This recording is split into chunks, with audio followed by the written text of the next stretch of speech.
ৰোগীৰ গোপন অংগত চিকিৎসকৰ হাত আপোনাৰ জ্বৰ আছে इंजेक्शन দিব লাগিব ভিতৰলৈ বলক फार्मेसी वाला बोला है आपको बुखार है इंजेक्शन लगाना पड़ेगा आप अंदर चलो बोला चैम्बर में हाथत নহও कमरत দিব লাগিব मेरा हाथ को दिखाया ना इंजेक्शन लगाने के लिए तो फार्मेसी वाला बोला नहीं कमर में लगाना है আপোনাৰ পেটৰ বিষ আছে নেকি प्रसाव जला पूरा करे नेकी हमको पूछा है आपको क्या पेट से दर्द होता है कभी ऐसे पूछा पेशाब वसाब जलता है ऐसे पूछा জ্বৰৰ বেজি দিয়াৰ চলেৰে বুঢ়ীৰ গোপন অংগত হাত দিলে ফাৰ্মাচিষ্টে লখিমপুৰৰ চিৰাচুলিত জঘন্য ঘটনা লখিমপুৰৰ চিৰাচুলিত চিকিৎসা কৰিবলৈ অহা মহিলাৰ ওপৰত যৌন নিৰ্যাতন এগৰাকী মহিলাক বেজি দিয়াৰ চলেৰে গোপন অংগত হাত দিয়াৰ গুৰুতৰ অভিযোগ ফাৰ্মাচিষ্টৰ বিৰুদ্ধে এই অভিযোগ উঠিছে চিৰাচুলিৰ ৰেলৱে তিনিআলিত এখন ফাৰ্মাচিত কৰ্মৰত এজন কৰ্মচাৰী হৰিৰাম ওৰফে অনিল শইকীয়া নামৰ ফাৰ্মাচিষ্টৰ বিৰুদ্ধে যোৱা 24 জানুৱাৰী পুৱা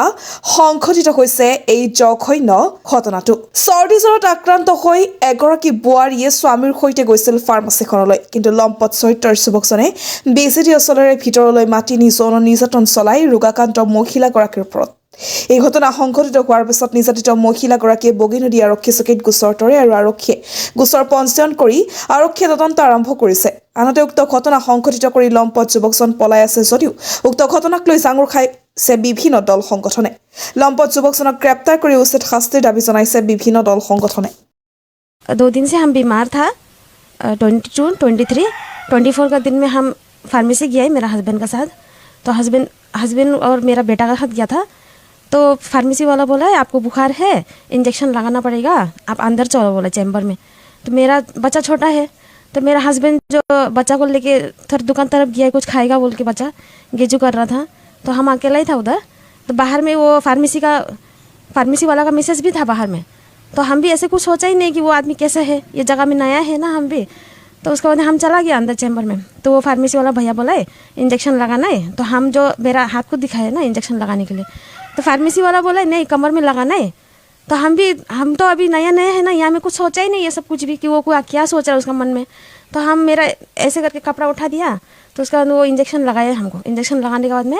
हमको पूछा है आपको क्या पेट से दर्द होता है कभी ऐसे पूछा पेशाब वसाब जलता है ऐसे पूछा तो हम बोला हाँ ऐसे तो कभी कभी होता है प्रॉब्लम ऐसे पूछा ऐसे बोला उसका बाद बोलने के बाद वो इंसान डायरेक्ट ऐसे हमको ऐसे पेट में ऐसे करते करते डायरेक्ट मेरा प्राइवेट पार्ट में वेजाइना में डायरेक्ट हाथ लगाया वो उसके बाद हम चिल्ला के हम बाहर निकलने के बाद हम मेरे हस्बैंड को बताया मेरे साथ ऐसे ऐसे हुआ है ये आदमी हमको मेरा प्राइवेट पार्ट में ऐसे ऐसे छुआ है तो वो इंसान मानता ही नहीं कि वो हम ऐसे नहीं किए हम इतना चिल्लाए वहाँ में ना कि आप ऐसे करने का बंदे क्यों इतना झूठ बोल रहे हैं अपना बच्चा को छू के आप कसम खाओ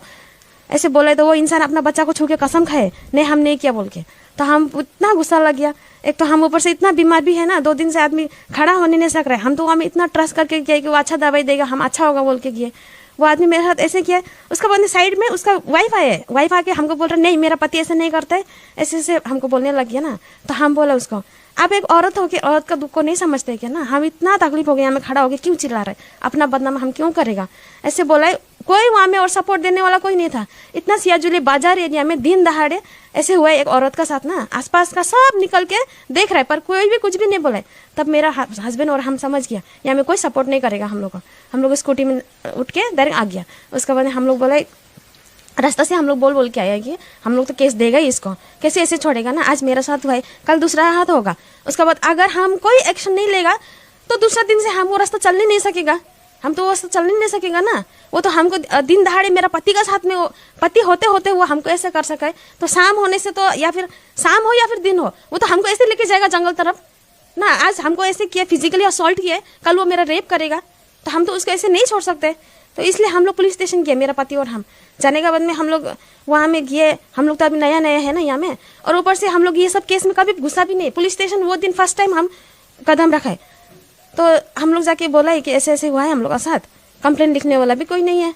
उसके बाद में ओसी सर भी उधर कैरम खेल रहे मेरा पति और हम वहाँ में रुकते रहिए उसके बाद उपाय नहीं हुआ मेरा पति बोला है चलो जाएगा ओसी को बोलेगा बोल के तो पति गए ना जाके उसके बाद में ओसी को बोले उसके बाद ओसी सर बोला है होगा वहाँ में एक तो लड़की था वो पता नहीं वो कांस्टेबल है ना क्या है हमने पता वो सिविल में था एक आंटी था वो तो ड्रेस में था उसके बाद एक सिविल में था तो सिविल में होने वाला लड़की जो हम लोग का कंप्लेन लिखा है उसके बाद सिर्फ उसको लिखने का बाद में हम लोग को भेज दिया मेरा पति और हम आ रहा था हम लोग तो अभी नहीं मालूम हम सोचे हो गया कंप्लेन तो रजिस्टर हो गया सोच के आ रहा था आते आते उसके बाद में मेरा जेठ जी और पता नहीं कौन कौन वहाँ में गया बोले जाके उसके बाद में ओसी को बोला ही कुछ कुछ ना। तो उसके बाद में ओसी सर तो नहीं, एक दूसरा वाला कांस्टेबल हम लोग को फ़ोन किया, बुलाया है। उसके बाद में ऐसे बोला कि तुम लोग का मेडिकल करना पड़ेगा, वापस आओ। तो हम लोग आधा रास्ता पहुंच गया था घर पहुंचने के लिए।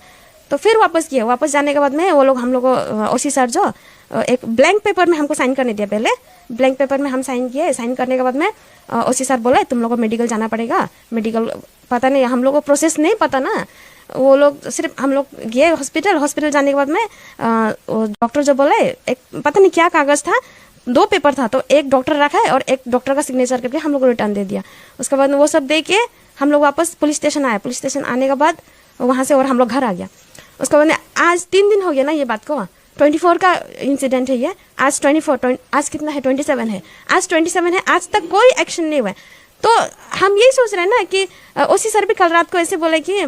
14 डेज 15 डेज लगता है प्रोसेस होने में ना, वेरीफाई करने में, ऐसे बोल रहे हैं। तो ये तो एक फिजिकल असॉल्ट है ना, एक वुमेन हैरेसमेंट है। तो औरत आदमी को ऐसे हैरेसमेंट करने के बाद, असॉल्ट करने के बाद में इतना दिन अगर लगता है, तो मैंने औरत कहाँ सेफ है? दिन दहाड़े अपना पति का साथ सेफ नहीं है तो कहाँ सेफ है ना।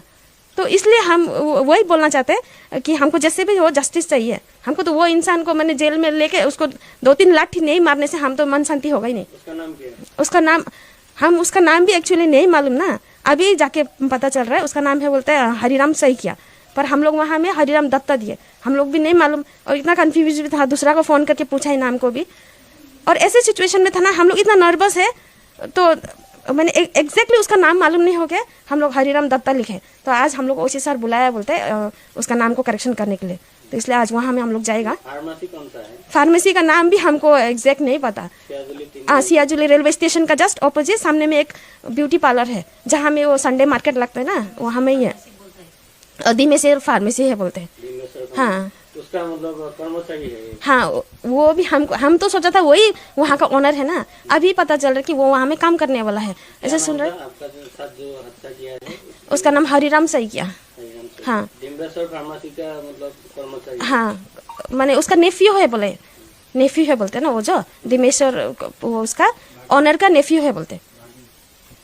वही जस्टिस चाहिए। अभी हम सुन रहे हैं कि वो इंसान भी भाग गया ना यहाँ से, इतना दिन हो गया, 3 दिन हो गया, वो भागेगा ही, ऑब्वियस बात है, क्योंकि वो क्राइम करने का बाद वो कल्प्रिट तो रुक के नहीं बैठेगा ना, वो तो भागेगा ही। हमको तो जस्टिस चाहिए अभी।